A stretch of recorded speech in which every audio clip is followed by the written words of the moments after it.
Welcome to the Real Estate Show on WGBF AM with your host, Charlie Butler. This is where you'll learn to sell your home quickly and for more money.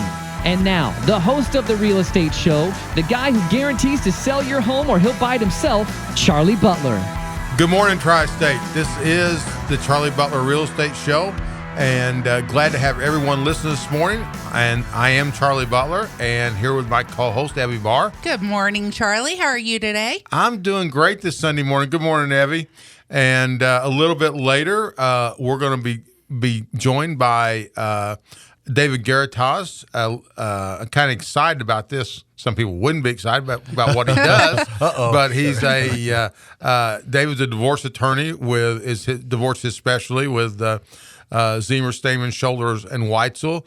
And so we're going to be talking to him about how that impacts real estate. But how's the market for you right now, Evie, at Waterstone Mortgage? The market this past week has just seemed crazy on applications and questions about properties, and things are definitely still hopping on my side.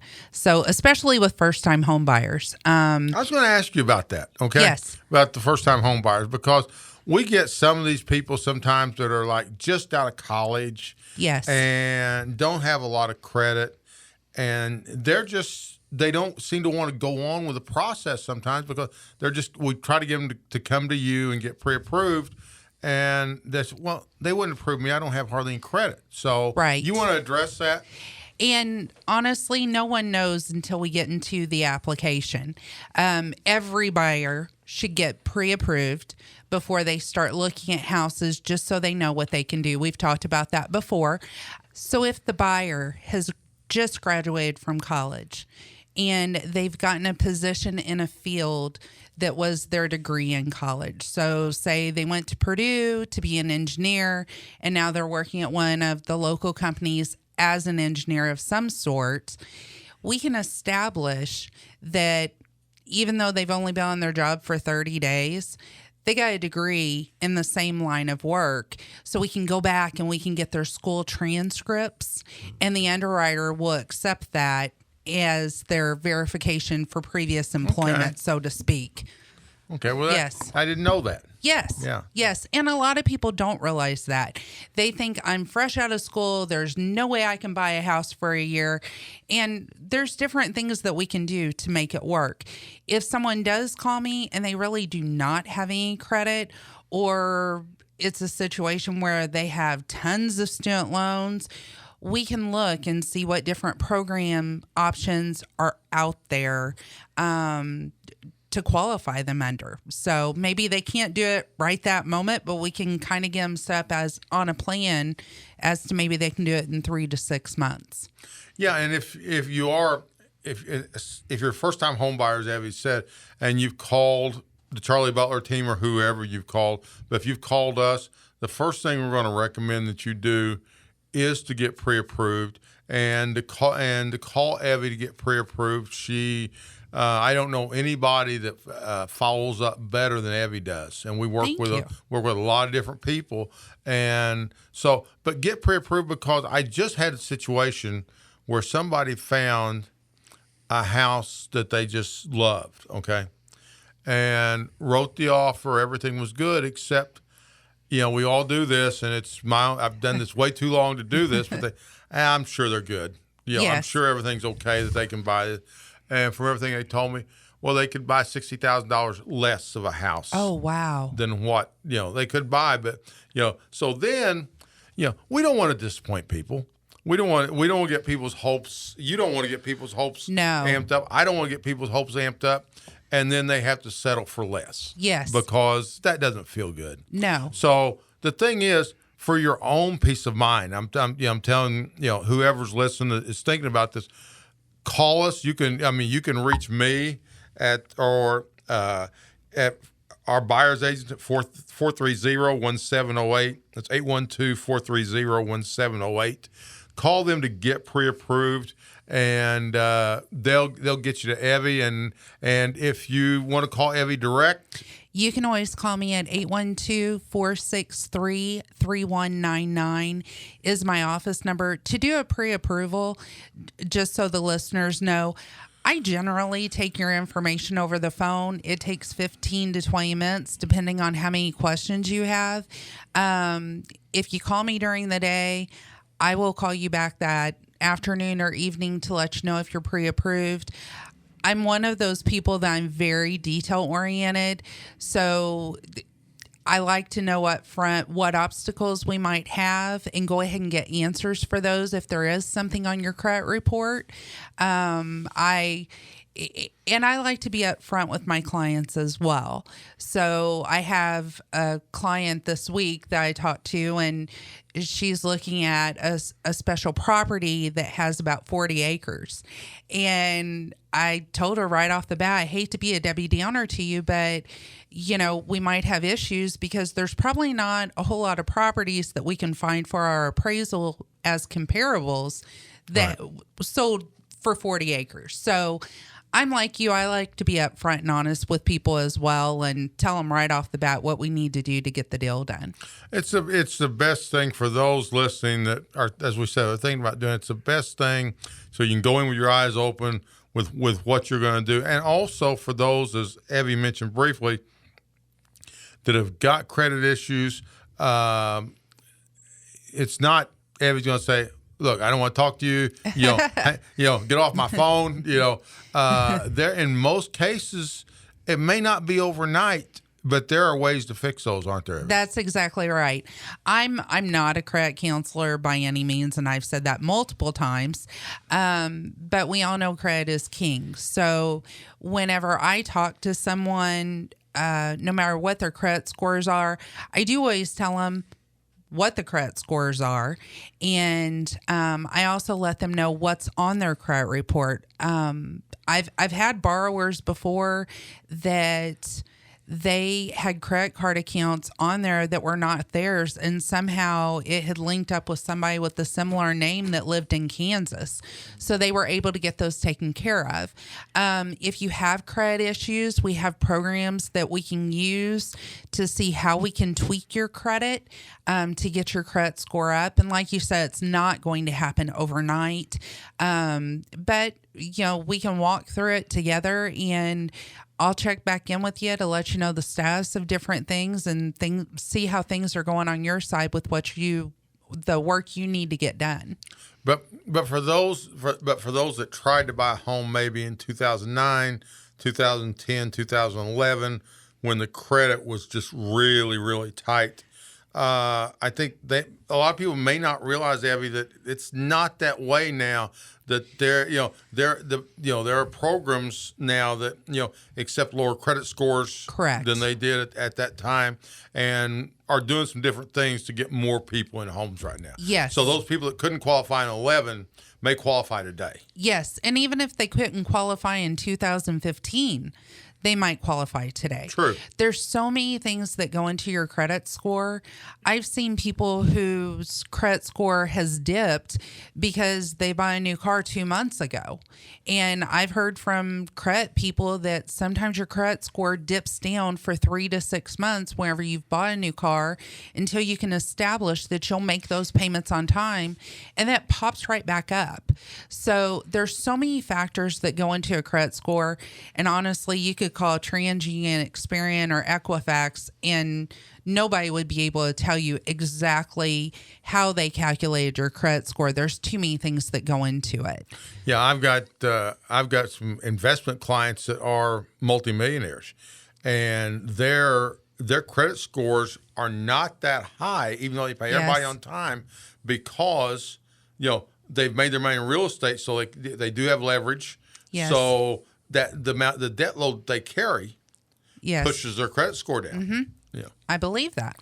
And but we shouldn't say we know multimillionaires in front of a divorce attorney, though. So this is divorce. I'm listening very intently. And while we're talking, and he's sitting right here very patiently. And our guest today is David Garatos. Thank you. David, it's great to have you. Thank you very much. It's a pleasure to be here. Hi, It's a neat David. opportunity. Hi, how do you do, Evie? I'm good. And David again is with Zemer Stamen, Weitzel and Shoulders.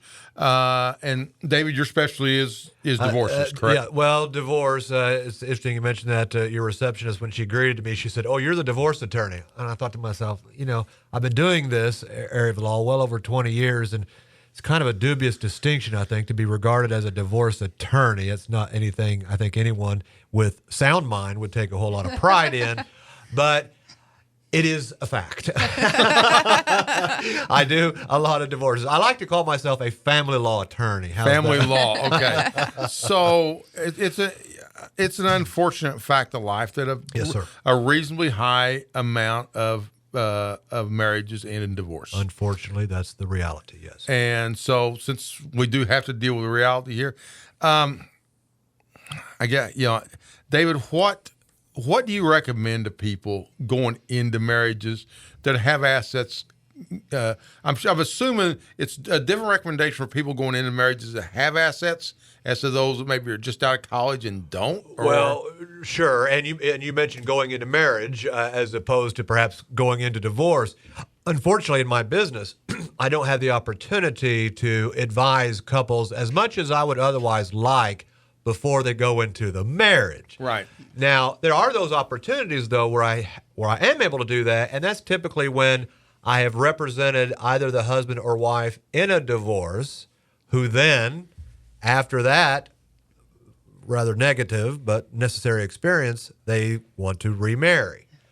I then have that opportunity to talk with them about what they should think of in terms of, and the topic here this morning, real estate. For those that have substantial real estate interests, one of the things we highly recommend is this document called a prenuptial agreement.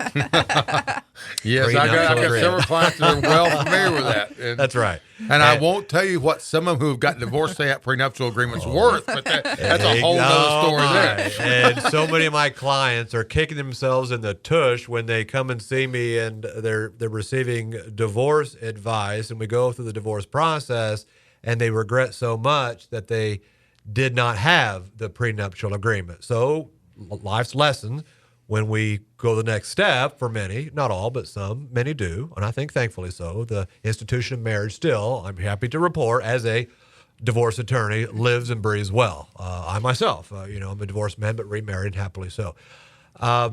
We will advise people in these set of circumstances to get the prenuptial agreement. Of course, my firm is all too happy to draft them, but to go a step further with regard to Indiana law, our Indiana courts are what we say lovers of prenuptial agreements, because when it comes to dividing a marital estate in a divorce, I'm not talking now about the matters that affect the children, such as custody or parenting time, child support, but dividing an estate in a divorce case. Mm-hmm. So much of the controversy and so much of the debate and so much of the work that goes into a final divorce hearing is shortened when there is a prenuptial agreement that the judge can look at and say, okay, before this couple went into their marriage, they thought about the hopefully unlikely, but may very well happen step, and that is a divorce.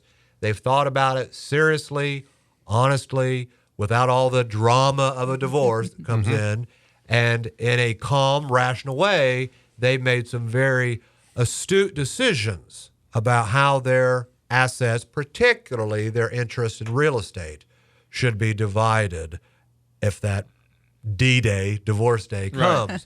And the courts will enforce those. Almost, there are some, but almost without exception. Exceptions are if one of the sides can prove there was fraud, or if there was some circumstance that shows that it was not entered into fairly, but those are rare. And but assuming you don't have those exceptional set of circumstances, getting to your question, Charlie, the prenuptial agreement is one of the best things to talk with people going into a marriage when it comes to the future of their real estate holdings. Again, if a D-Day should happen. Yes. So something that I know Evie sees and I see and I don't know if I don't know, and you may not be able to help us here, David. I'm just curious. I notice so many people, their credit gets trashed during a divorce. And I'm sure Evie sees the same thing. Definitely. So what can people, and which obviously keeps them not only being able to buy a house, but I'm sure affects them in other ways too. Yes. How can that be avoided? Well, If they've got good credit going in, it seems like then everybody is sometimes upset with each other, and they say, "Well, I don't care if his credit gets hurt. Well, his gets hurt and hers gets hurt too." And well, again, a great question, Charlie, and it's with the many different issues that we divorce attorneys deal with in the throes of divorce. That's a particularly interesting one because many people, particularly those who have either had assets at the time they walked down the aisle of matrimony or developed substantial assets during the marriage, then they have to be divided at the divorce stage. Sure, they don't want to find themselves or put themselves into a situation where they start earning bad credit, so to speak, or their credit starts to deteriorate. But unfortunately, that can happen all too often when, okay, we're in a divorce now. Who's going to pay the bills that right. Is the same spouse going to continue paying the bills that had been paying them before? Because we need to make sure we keep those bills paid timely, or there goes the credit down the tubes, Yes. right? So I have many spouses who say, okay, Garatos, I believe that given the facts of this case, the other spouse should pay these bills. I'll pay the other set of bills, but these other bills that I want and I believe my soon-to-be ex-spouse should pay, if he or she doesn't pay those, that's going to affect my credit. So I'm kind of in a catch-22. I don't think I should pay all because generally what we do in a divorce is divide everything 50-50. There's rebuttable presumptions there, but that is the presumption of an equal 50-50 split of not just assets but debts too. But debts typically have both spouses' names on them. Mm-hmm. And I have many people who will use that very issue, Charlie and Evie, as a prime factor in how they go about dividing their estate. In other words, okay, which assets have no debt versus those that have debt. Mm-hmm. And perhaps the party who has been the breadwinner, so to speak, or has had the experience during the divorce of paying those debts, thereby maintaining credit for both, perhaps we structure the settlement such that that party still keep those assets with those debts because he or she is accustomed to paying that, and then we trade those off other assets that may not be debt-ridden, or we work out some other financial arrangement between the parties so that there is an assurance or protection against that problem you've identified. Okay. And I'm going to cut in with a little comment here. Yes. You know, I've had divorced couples who the divorce decree states that the husband should be the one that gets the house, refinance the loan, and put it in his name only. Right. Then we get to the point where I'm financing a new house for the wife, but the husband's yet to refinance. I always kind of think it's great that the divorce decree says that, but then it comes down to the lender whether or not they'll refinance it in the husband's name. In this example, the husband might not be able to support that mortgage by himself. In that situation, does the wife have anything she can do to force the hand to get refinanced if the lender's just saying no? The quick answer to that is, in my experience, yes. Generally, I mean, again, with every legal rule, it's almost like the English language. There are about 10 exceptions that one can think of that come into play. But generally, Evie, yes, if one party, as you set up that scenario, is not doing what he or she is supposed to by virtue of the decree, then the other party can go back to the court and say, hey, he or she is not doing what they're supposed to do, is now causing me this financial grief as a consequence. Yes. Your Honor, I need either some enforcement mechanisms put in place to make this happen, or perhaps we do something else. Sometimes what we see is, okay, if you're not going to refinance, and maybe it's innocent. The court says you will, but then unforeseen financial hardships have befallen on that party after the decree that he or she did know when they're sitting in the divorce hearing, and the judge certainly did not know about it. Yes. So then we have to do something different. Sometimes the court can order an auction. Sometimes the court can say, well, if you can't refinance, then this house will be put on the market for sale. Okay. Those are some options. Got it. So, David, once people realize they're going to head into a divorce, this is a pretty broad question, I understand, but what do you recommend to make things go at that point as smooth as possible? And I know you're representing one side, but I'm sure if it's going smooth for one side, it helps to go smooth for both sides. Absolutely. But, one rule my dad told me as a young boy, and I repeated it to a client just yesterday, whether it be a divorce or whether it be a marriage or a divorce or any relationship, it always takes two to tango. Yep. It always takes two. And they probably aren't tangoing if they're talking to you. Right. But it takes two to tango. Hey, you talk about your dad. My mom used to always say, there's three sides to every story. His side, her side, and then somewhere in the middle there is the truth. Exactly. The truth always lies in the middle. It always lies in the middle, and I wish I could tell you that our experience is different, and it's not. It is in the middle. I typically talk to my clients about it's best to resolve their divorce case inside of a boardroom as opposed to a courtroom. You want to explain that a little bit? Sure. Yeah. Because there is no way, as smart and as gifted as our judges are, and they see everything day in, day out. You can just imagine the types of cases and the human scenarios they witness every day and have to make decisions on. But you're asking a judge to make a decision over 5, 10, 20, 30, maybe 40 years of a marriage to affect your life when that judge is just getting a snippet, and the snippet the judge is getting is in a rather surreal environment in a courtroom where everyone is anxious. You are restricted by rules of evidence. There's a lot of stress in the room, and there's just the aspect of only a little time.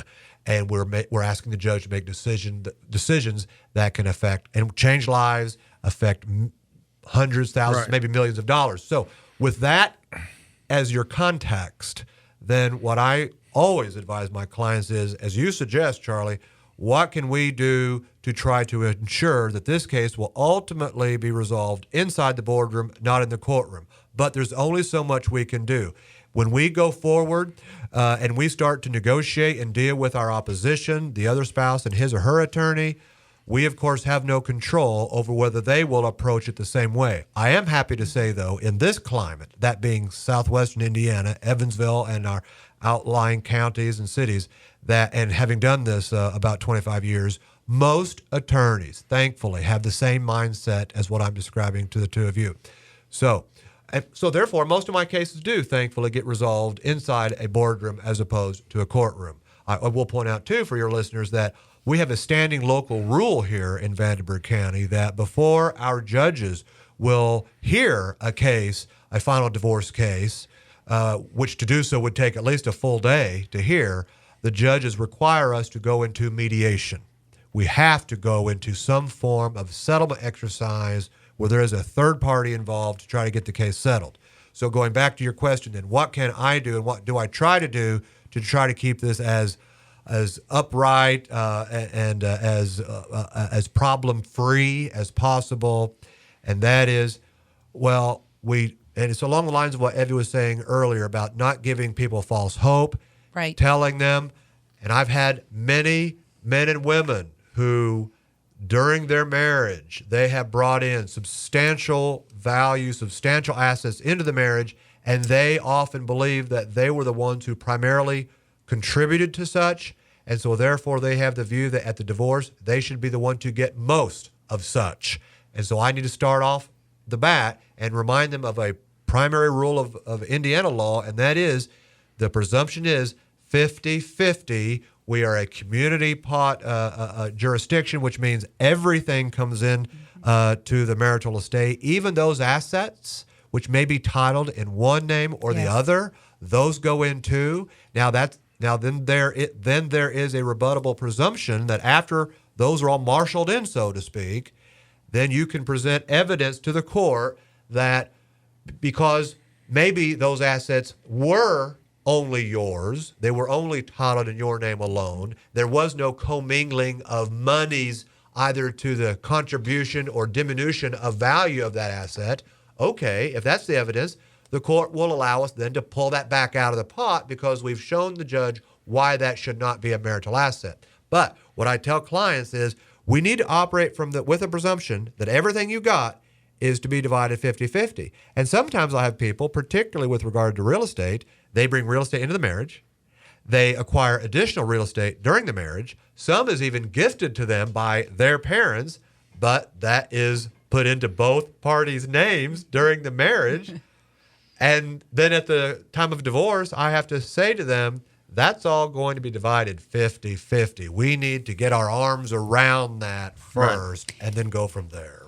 And it's funny you talk about that aspect of it because I have borrowers who are engaged, but only one qualifies for the loan. And they'll say, well, I want my fiance's name on it as well.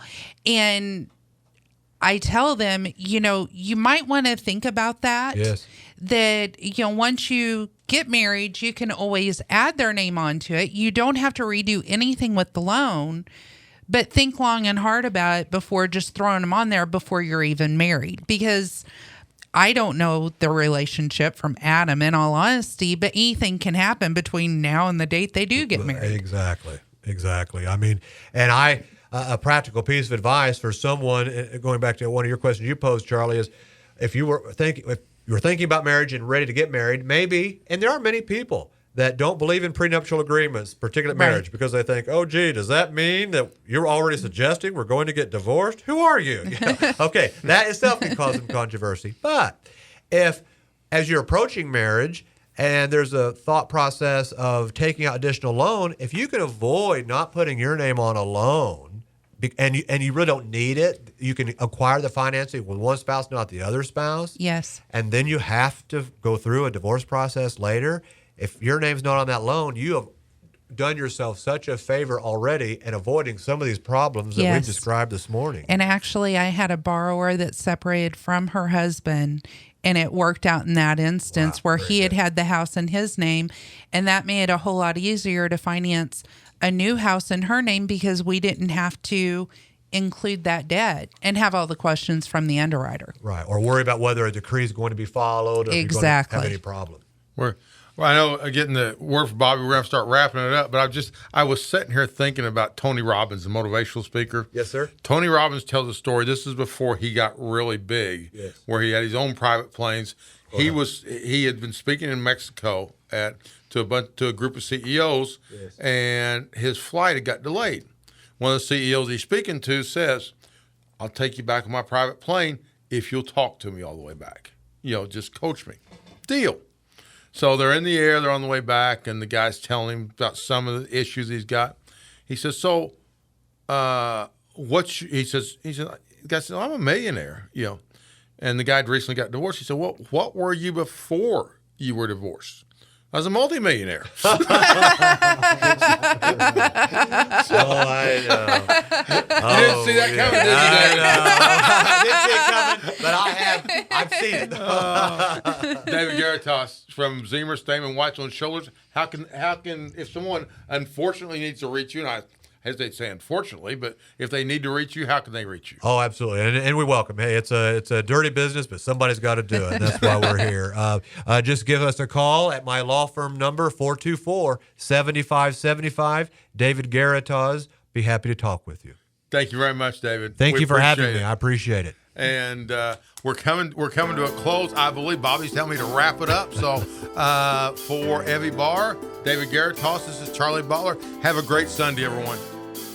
You've been listening to The Real Estate Show on WGBF AM with the guy who guarantees to sell your home or he'll buy it himself, Charlie Butler. Join us every week at this time to find out how to sell your home quickly and for more money. For more information, email cbutler@kw.com or visit charliebutlerteam.com.